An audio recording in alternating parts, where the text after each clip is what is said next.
Hello everyone, and welcome to my stop on Save the Crafty YouTuber video hop for this year. I am so excited to participate in this hop as it gives our viewers a chance to discover other amazing card makers and YouTubers. There are a ton of amazing sponsors for this hop, and I'm truly always so impressed with their generosity of prizes and giveaways. There is a giveaway on my channel, and I will have all of that information in the description box below. I'm creating several cards focusing on embossing folders today and some creative ways to step up their use. For all of my projects today, I'm going to be using Nina 110 pound cardstock, and I've got it all cut down to 4 1/4 by 5 1/2. The first technique that I'm showing is the most simplest or basic, and it's just direct embossing. I'm putting a panel into the embossing folder, and then when I run it through my machine, it leaves a textured impression on the cardstock. Since my focus today is on techniques with embossing folders, I thought I would just add minimal focal point components, and so I'm just adding a heart die cut. I've also colored my images off screen, and then I can just add those into place. For all of the sentiments on today's cards, I'm going to be embossing with embossing powder. And first I'm stamping the sentiment down using Versamark ink, and then I'm going to apply white embossing powder and then use my heat tool to heat set the embossing powder onto my cardstock.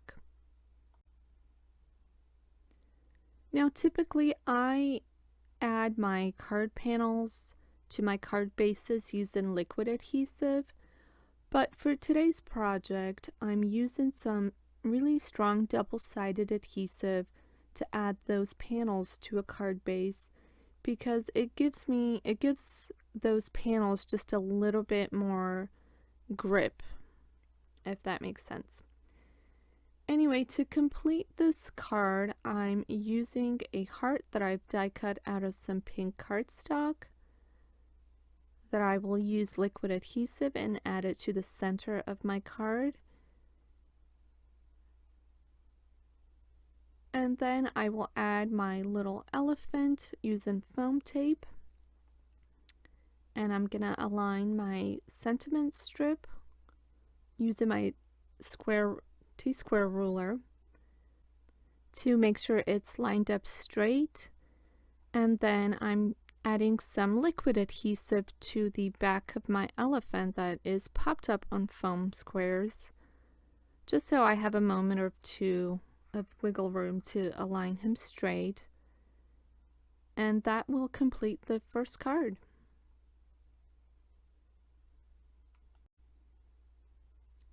The second card that I'm making, I'm gonna be focusing on ink blending. And basically all I'm doing is taking an ink blending tool and I'm applying ink over the top of the embossed card panel. For the second card, I'm using that adorable mermaid embossing folder. And once I had that panel run through my machine, I'm taking Mermaid Lagoon and I'm very lightly applying the ink across the panel. So the design of this embossing folder is that it has a lot of open spaces, and so some of that ink is transferring down in those areas, which is okay. I think it gives the card some extra dimension. To complete this card, I took some rectangle frames and I die cut a red rectangle frame, And then I just die cut several white frames, and I'm stacking them up to create dimension for that red frame. I am using liquid adhesive to add those together, and then I just throw an acrylic block on top to hold them steady, or to hold them in place. Then I can take my embossed panel and add it to my card base. To finish off this card, I'm adhering the red frame that I've die cut. I've got my sentiment strip ready to go, and I'm going to adhere that across the bottom.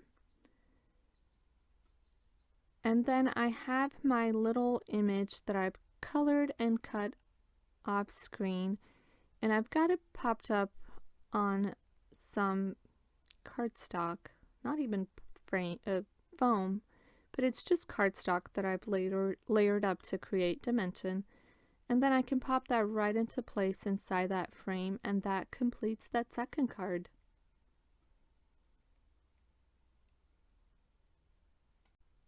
For the third technique, I'm going to be inking the embossing folder and then running it through my machine.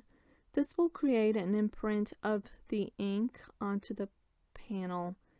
And for this technique, I'm really doing a debossing technique, as it transfers the ink into the grooves of the pattern onto the card panel. So first, I've cleaned off my embossing folder.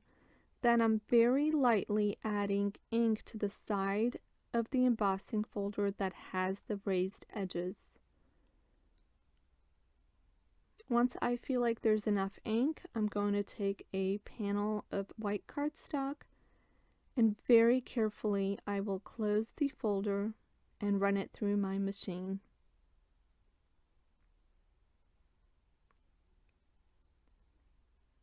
And I just want to quickly show you that if you ink the other side of the embossing folder, the one that it has more of the flat side with the grooves of the pattern facing inward, and then run it through your machine, this is the end result on the left.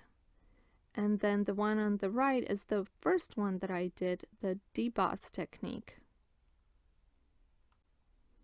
For my little ladybug, I thought the one that I did first looked better, and so that's the one I'm going to start working on.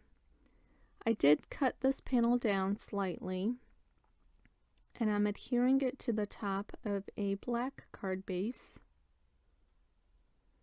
And then I thought I would just bring in an action wobbler, since I've never used these, and this looked like the perfect opportunity.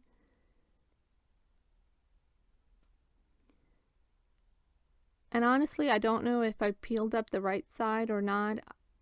It seemed to have worked. So I've peeled up one side, I've adhered it to my ladybug, and then I'm cheating a little bit by adding liquid adhesive so that it gives me a little wiggle room if I need to. And then I can just pop that in place and hold it down with an acrylic block while I add my sentiment. And for the try, it does wobble. And I love this card. I thought it was so cute. This next technique that I'm focusing on is adding embossing powder over the top of the embossed pattern. So after I embossed a panel onto with some white cardstock, I'm taking my Versamark and I'm very, very lightly adding the sticky ink to the raised edges of that panel. Then I covered the entire panel with some very sparkling gold embossing powder. And there's a corner there that I just did not get any ink on, and I'll show you how I fixed that. But first, I'm taking a very small paintbrush, and I'm just wiping away any excess embossing powder that are stuck in the flat areas. and then I'm taking my Versamark pen and I've just basically colored in the ink over the raised edges, and then I can take some more embossing powder and add it to those areas only. Once I heat set this panel, I did take it outside and I sprayed that panel with some sealer just to make sure nothing comes off. It did dry for about 20-30 minutes before I started adhering the card together. So I've got my focal point images popped up on some fun foam this time. I have the sentiment stripped white heat embossed and popped up on some fun foam as well. And then I'm using some really strong adhesive to add those images, because there's a lot of texture on that panel for anything to adhere to. And that card is complete. For my last card today, I'm going to be adding perfect pearls to my embossed panel. For this card, I'm using a piece of black cardstock because I think the perfect pearls powder is more prominent on dark colored cardstock, so that's what I chose. After I embossed my panel as I normally would, I'm going to add the sticky Versamark ink.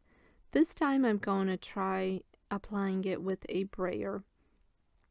So I'm just adding the Versamark ink onto that brayer, and then again very lightly I am transferring that sticky ink to the raised edges of my panel.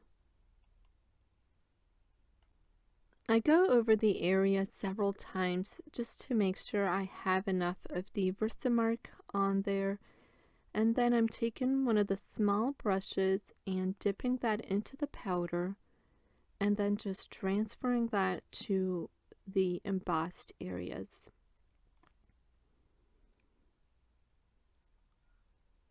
Once I have the entire panel covered, I go in with a thick brush and I just sort of sweep away anything extra or any of that powder that's not stuck to the ink.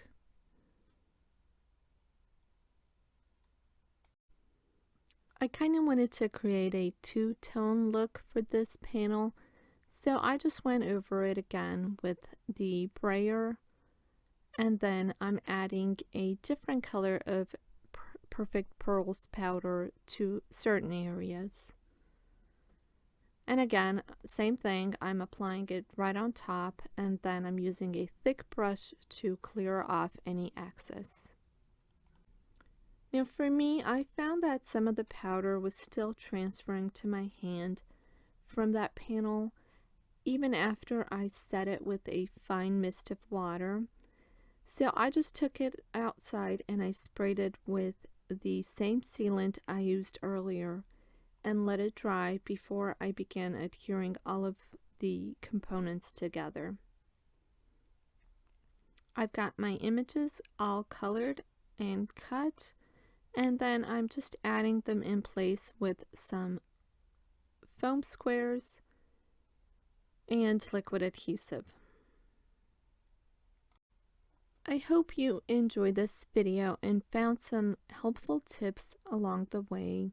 If you did like the content, give this video a like and please consider subscribing to my channel. For my giveaway on this channel, I'm giving away a $25 gift certificate to scrapbook.com, which is open internationally. And all you have to do to win is leave a comment down below. The next participant is linked down below, as well as a link to my blog where you can find some close-up pictures of all the cards I made, as well as the supplies I have used throughout this video. Thank you so much for joining me today, and I'll see you next time.